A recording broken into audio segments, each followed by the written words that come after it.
Hello everyone, আসসালামু আলাইকুম। সবাই কেমন আছো? আশা করি অনেক ভালো আছো।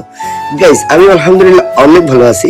আজকের ভিডিওটা অনেক অনেক বেশি ইন্টারেস্টিং হয়ে যাচ্ছে বিকজ গাইস, আজকে আমি প্রথমে ঘুম থেকে উঠে দেখি আমার একদম বেহাল অবস্থা। যে কারণে আমি তাড়াতাড়ি করে গাড়িতে উঠে চলে আসলাম আমাদের বাজারে দি কাট ক্লাবে।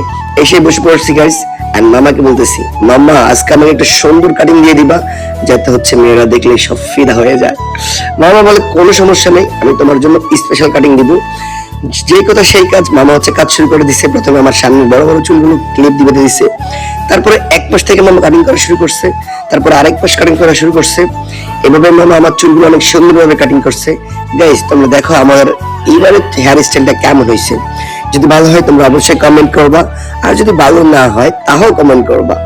তো গাইস, আমার এভাবে চুলগুলো কাটা সম্পূর্ণ হওয়ার পর মামা বলতেছে, মামা তোমাকে কি শেভ করে দিব? আমি বলতেছি, মামা যেহেতু মেয়ের একটু কিউট কিউট বলে না, গাইস শুধু মেয়েরা না, সবাই একটু কিউট কিউট বলে, ঠিক আছে আপনি শেভ করে আমাকে আরেকটু কিউট করে দেন, যাতে আরেকটু বেশি সুন্দর লাগে। মামা বললো আচ্ছা ঠিক আছে। তারপর মামা হচ্ছে একদম নিখুঁত ভাবে ভাব আস্তে আস্তে ধীরে স্বস্তিতে আমাকে সুন্দর করে শেভ করে আমার একটা সুন্দর লুক নিয়ে এসে ট্রাই করতেছিল। অনেকক্ষণ ধরে মামা একদম ধীরে স্বস্তিতে কাটতেছিল। তোমরা দেখেই বুঝতে পারবা গাইস, মামা কত সুন্দর করে শেভের কাজ করে। আমি মাঝে মধ্যে আয়না ক্যামেরার দিকে তাকায় ঢং করতেছিলাম তোমাদের বিনোদন দেওয়ার জন্য। তো গাইস দেখো কেমন হয়েছে আমার শেভ করার for final look.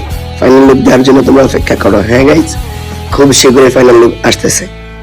So guys, এটাই হচ্ছে আজকে ফাইনাল লুক। ফাইনাল লুক আমাকে কেমন লাগতেছে এন্ড আমার ফুল ভিডিওটা কেমন লাগছে অবশ্যই কমেন্টে জানাবা। দেখা হবে পরের ভিডিওতে। Bye bye guys.